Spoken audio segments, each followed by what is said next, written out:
call on you guys today. Start Ryan Bowling, go ahead. Jared, I know we talked about Nate a lot, but he's off to like his best start of his career. And just what have you seen from him on that stretch, and how is he able to maintain, his consistency like this?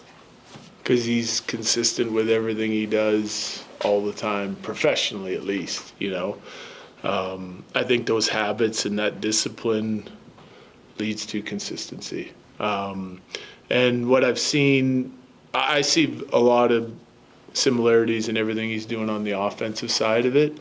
But to this point in the season, it's the best checking year he's had of his career. So I believe, the better you check, the more chances you're going to get. You're playing with the puck more. So I think it's him, it's our team, all kind of with that same mentality. So it's leading to a lot of offense. And we get a guy like Nate with the ability that he has, put the puck on his stick more often, good things are going to happen. Colleen?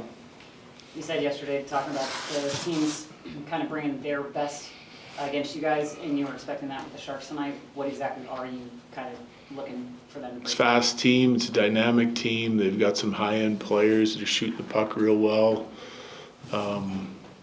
It's not exclusive to them. There's a lot of other teams in the league, but they work hard. They gave us all we could handle in their building the first time we played them, especially in the third period when we had a lead and we're defending the lead. They poured it on us. So I think you can expect the same kind of effort and same kind of ability out of their guys that have kind of really started to develop and grow into their game. And yeah, right now they're getting great goaltending too. Drew and then Bailey. From a coaching perspective, how do you keep your team, who's been so dominant this year, so engaged, so intense, so committed to doing the right thing game after game after game? It's a consistency of what we preach, but it's not just me. It's like our whole staff, the whole attitude and outlook on the season, and really that, to me, it comes down more to the leadership in our room and the older veteran guys, the guys that have been around, the guys that understand where we're trying to go as a team, how important it is to sort of get these details and habits in place early and then keep honing them all year. So to me, it's leadership. That's the main thing. The message comes from us to begin with, but it's reinforced and critiqued and analyzed, and then the accountability of our room is good, and that's all kind of done by the players. Drew, what? Do the great players, the veteran players, do they want to be coached? Yes.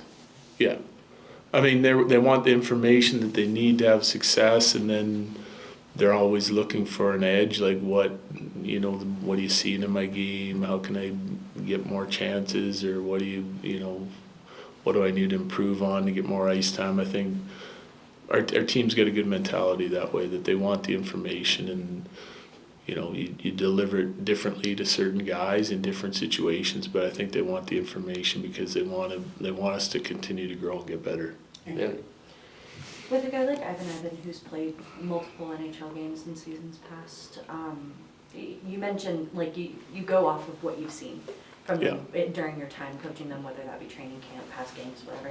What is it that Ivan has been doing so far that you really like that deserve to call it? Well, he's a great skater. He's got good detail to his game. He understands our system, plays really well within it. There's area of his game that we wanted to see improve. I can't tell you specifically if they've improved a lot, but the last couple weeks, he's been a really good player down there for them. So timing of the call-up, we need a guy right now. He's kind of excelled over the last couple weeks. We like what we're seeing, like what we're hearing from the coaching staff.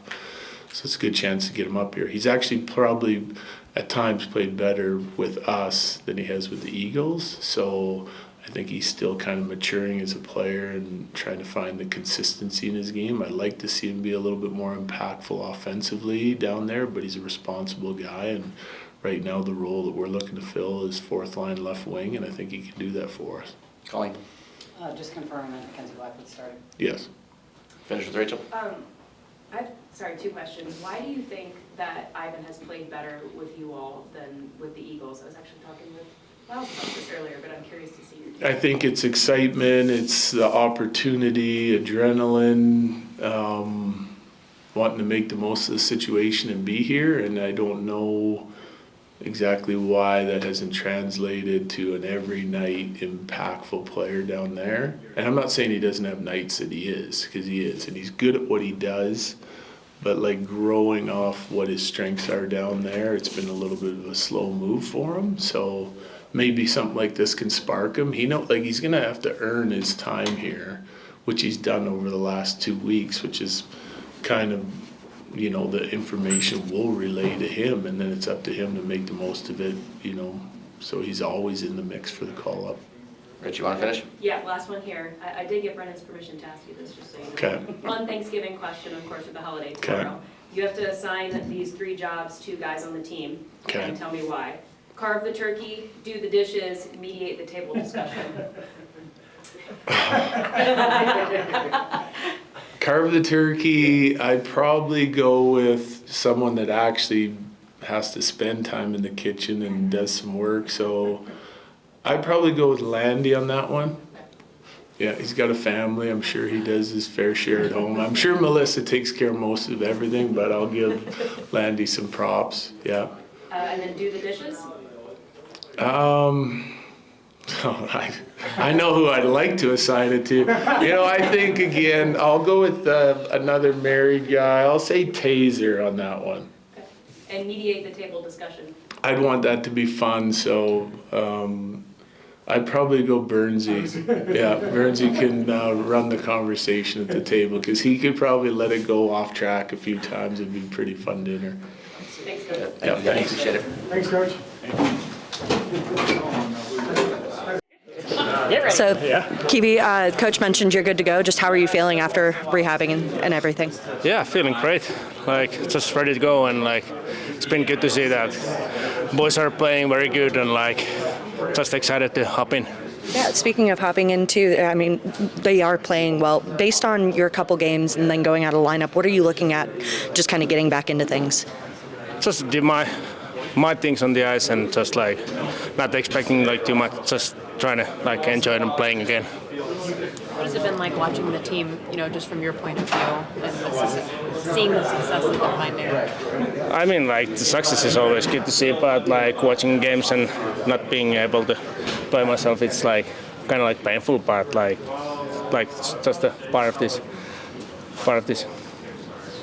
What were you dealing with, injury-wise? The leg. I don't know, should I say that more specific, but yeah, just What is your expectation for the Sharks tonight? I know it's a good young team that can definitely get going offensively. Yeah, they're very, very dangerous team offensively, but I think they have some holes where we need to keep focusing on, and I just feeling good. Are you on any kind of restrictions of minutes playing, or are you just full go, whatever they tell you to do, you're going to do, or you have to have some kind of restrictions? Yeah, I that's my game. I do what they told me to do. Thank you so much. Changing lines and just kind of how you're feeling with the guys that you're playing with. Yeah, it's been good. Obviously, been a lot of turnover with line mates for me this year. Playing with lots of different guys, so to be honest, it's tough sometimes, just jumping around and kind of not being able to build chemistry. But honestly, I've liked it so far this year. I feel like no matter who I'm playing with, just try to focus on myself and control what I can control. And now playing with Jack and Oli, 2 great players. Obviously, they help me out a lot. So it's been nice to play with them, and obviously with Barty, Brins, Kivi back in the lineup now. So been developing some chem with some guys, but yeah, it's been a lot of turnover, but just happy with how it's been handled so far. I know you and I talked a little bit about that leadership aspect of bottom 6 and things like that. When you've got guys like an Ivan, like a Taylor McCarr, like a Tristan Nielsen coming in, what do you kind of tell them to help them kind of adjust to the NHL pace of things? Yeah, it's tough. You don't want to be overbearing, and I know, for me, when I was coming up young, you didn't want to hear so many details of what you need to do. You kind of just wanted to let me go out and play. So I just try to, when they're coming up, just let's be good tonight, focus on the little things, lots of talk. That's a big one. If you're talking as much as you can on the ice, it's going to eliminate a lot of confusion. So it's a hard balance. You don't want to come off as, someone who knows it all or knows exactly what they need to do. So, but they've been really good. Everyone who's came up, like I said, and who's been, I've been playing with, I've been happy with. They work hard, have fun, put a smile on your face. It's kind of all I really care about. So it's been good. We talked a little bit too about depth, and you mentioned how it's not just forward and defense, but it is goaltenders too. Is it coincidence that they were able to get back-to-back shutouts and back-to-back nights and create all of that for you guys? Yeah, they were great. Obviously, Blackie with his injury hasn't, got a lot of playing time, and for him to, come out back from injury as early as he can and right back to where his game was last year, I think that was huge for him. And obviously, it wasn't a great game for the team in front of him. So we had way better to give him, and he was the best player on the ice. So he got that win for us for sure. And then obviously Wedgie comes in the next night and pretty much replicates the performance. So we're super lucky to have two goalies like that, and they're both just such great teammates, and they deserve all the accolades they've been getting. So yeah, we're very lucky. What can you say about this team that you guys have talked about not actually even playing your best yet, that you're grinding out wins even when you're not playing your best? Yeah, I mean, I feel like we've had a lot of games where if you look at the analytics, we're probably controlling possession time, O-zone time, and the other team's not been getting into our D-zone a lot, and when they do, I feel like we've been defending hard, and then you get a couple games on the road like we had the last two where, we're in the D-zone a lot, not creating a lot of offense, and you got two goalies who step up for two big games and continue our winning streak. So it's just a testament to the depth, I think, and the willingness of certain guys to step up at different times, whether it's one guy tonight or the next guy tomorrow. So then we obviously have a really good group of top end players here that are pretty much performing every night. So we're very lucky to have the players we do, and I think there's just good chemistry amongst the whole team right now, and that's allowing us to, even when we don't have our best game, if we just bear down and defend hard, I feel like we got two goalies who can shut down the door, and then we got some great end skill that we'll be able to find probably one every night. And maybe it's not the most fun to play against, but when you see a guy like Macklin Celebrini keeping up with a guy like Nathan MacKinnon and Connor McDavid, I mean, how cool is that to watch the younger generation kind of coming up and performing the way that they are? It's really cool. Obviously, it seems like they're the first overall pick's always like a generational player now these days, and I feel like you saw it with Bednar, you see it with Celebrini now. So, yeah. It's like weird. They control the game so well already, and it's like I said it before. Like when I was 18, 19, like still in the Western League. You know what I mean? So like it's just crazy to think that these kids are 18, 19, and like they make the game look so easy. Like I'm still grinding to try to figure out a game, how to play, and these guys just like step on the ice and it's automatic. So I mean, we see it with Nate and Kale, Landy, Taser. Like we have so many guys here. It looks pretty automatic too, but. I know they have different jobs than what I do, but it's pretty cool to watch to see, they're so young, and yeah, I just wish I could stick handle the puck like that and shoot it. Like it's crazy, but it's fun to play against them too. Thank you so much.